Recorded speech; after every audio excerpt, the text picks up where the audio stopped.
Budget سال 2024-2025 وزیر خزانہ صاحب نے کچھ دن پہلے پیش کیا۔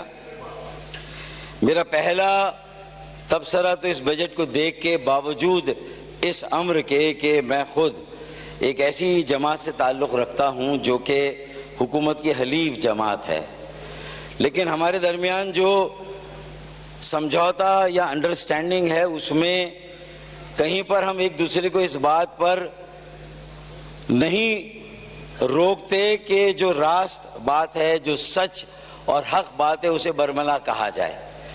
تو میرا پہلا تبصرہ تھا تو اس بجٹ کو دیکھ کر یہی ہے کہ یہ ایک روایتی بجٹ ہے اور 77 سالوں سے جو پاکستان میں اسٹیٹس کو قائم ہے، یہ اسی کا تسلسل ہے۔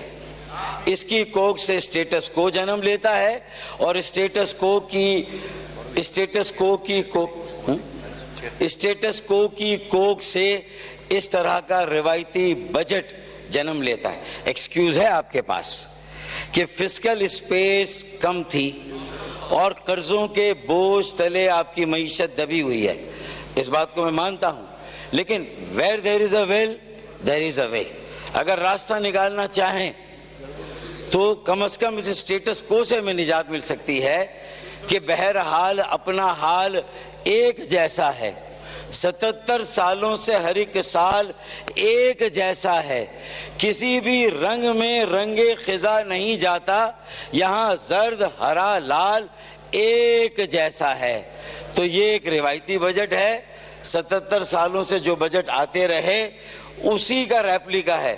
یہاں تک کہ پی ٹی آئی کے دور کے جو 4 بجٹ تھے وہ چاروں بجٹ بھی اسی اسٹیٹس کو کا آئینہ دار تھے جس اسٹیٹس کو کا آئینہ دار یہ سال 2024 اور 2025 کا بجٹ ہے۔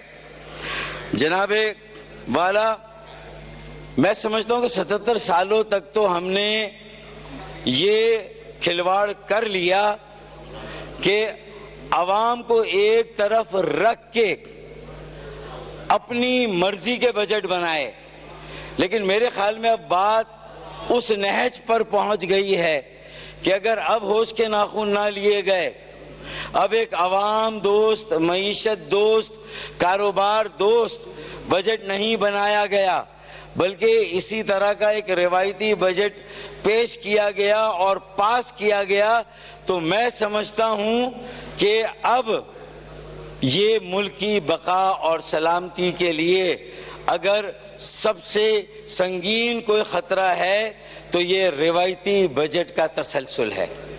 اب ہمیں یہاں پر ٹھہر کر سوچنا ہوگا کہ کیا ہم اسی طرح عمرہ کو، رؤسا کو، بڑے وڈیروں، بڑے جاگیرداروں اور بڑے زمینداروں کو ان کی براہ راست آمدنی پر چھوٹ دیتے رہیں، ان سے کوئی ٹیکس وصول نہ کریں، آئین میں انہیں item number 7 federal legislative list میں یہ استثناء دیتے رہیں کہ every taxable income must be tax except for agriculture.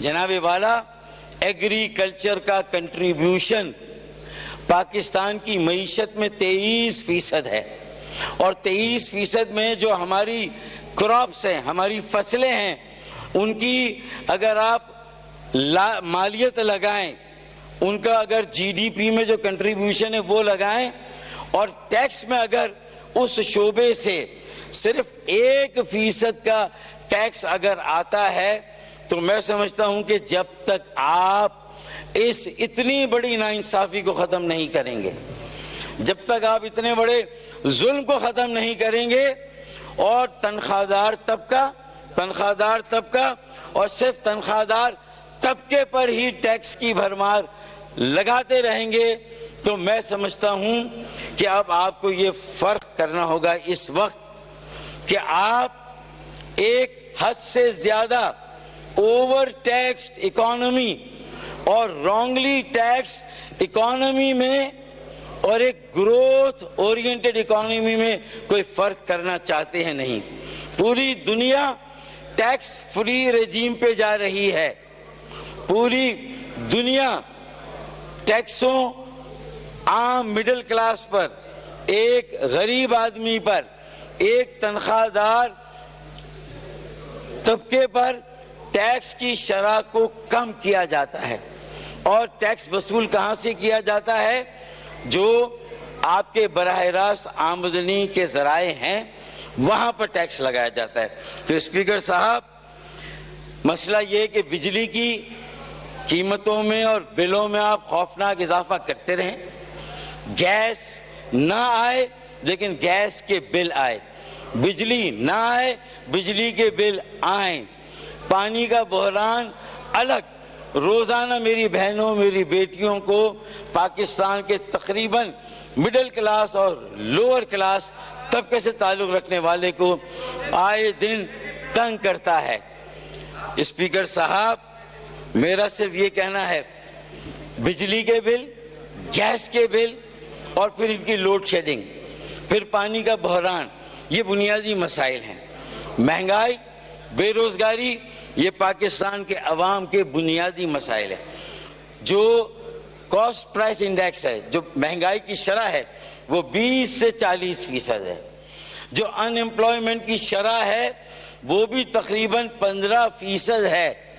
آپ کی بڑی بڑی ملیں بند ہو رہی ہیں، آپ کا کیپٹل فلائی کر رہا ہے، یہاں سے سرمایہ جا رہا ہے، چاہے 2022 سے پہلے کا سرمایہ گیا ہو یا 2022 کے بعد سرمایہ گیا ہو.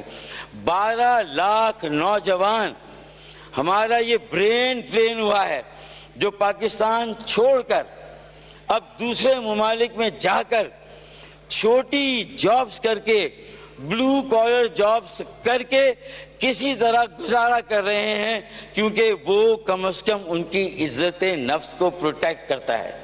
یہاں عام آدمی کی عزت نفس کو روزانہ کچوکے لگائے جاتے ہیں. اسپیکر صاحب، مہنگائی، بے روزگاری کا افریت اگر اسے قابو میں نہ کیا گیا، اس کے جن کو واپس بوتل میں بند نہ کیا گیا، کوئی 60 لاکھ لوگ ایک سال میں صرف بے روزگار ہوئے ہیں. 2.5 کروڑ لوگ خط غربت سے نیچے گئے ہیں گزشتہ 2 یا 3 سالوں کے اندر.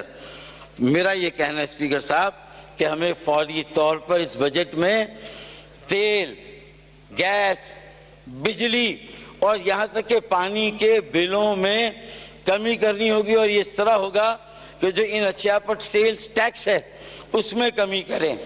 جو سیلز ٹیکس تیل یا پیٹرول پر لگتا ہے 17% کا، جب اسی تیل سے بجلی بنتی ہے تو اس پر 17%، 18% کا اور ٹیکس ہے.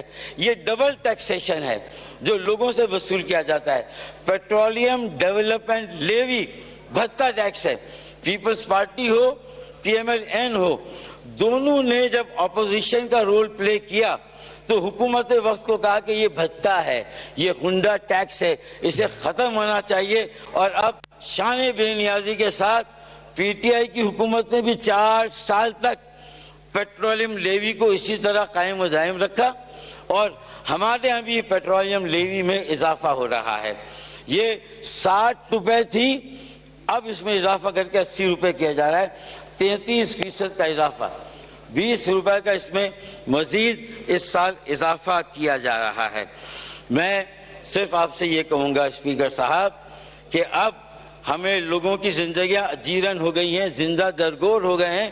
اگر انہیں جینے کا موقع نہ دیا تو پھر کون سی معیشت، کون سی ریاست، کون سی سیاست، کون سی جمہوریت اور پھر کون سا ملک. اسپیکر صاحب، 3 طرح کے آؤٹ کم ہیں. یہ جو مسائل ہیں، دیکھیں میں نے علامتیں بتائیں، گیس، بجلی، تیل، پانی، اور یہ علامتیں ہیں. اب ان کے پیچھے کیا آپ کی گروتھ ریٹ کیا ہے؟ 2.4% آپ کی گروتھ ریٹ ہے. فسکل ڈیفیسٹ 8 یا 9% آپ کا فسکل ڈیفیسٹ. آپ کی آمدنی اور اخراجات میں توازن نہیں ہے. پھر آپ کا ٹریڈ ڈیفیسٹ $15 ارب کا ٹریڈ ڈیفیسٹ ہے.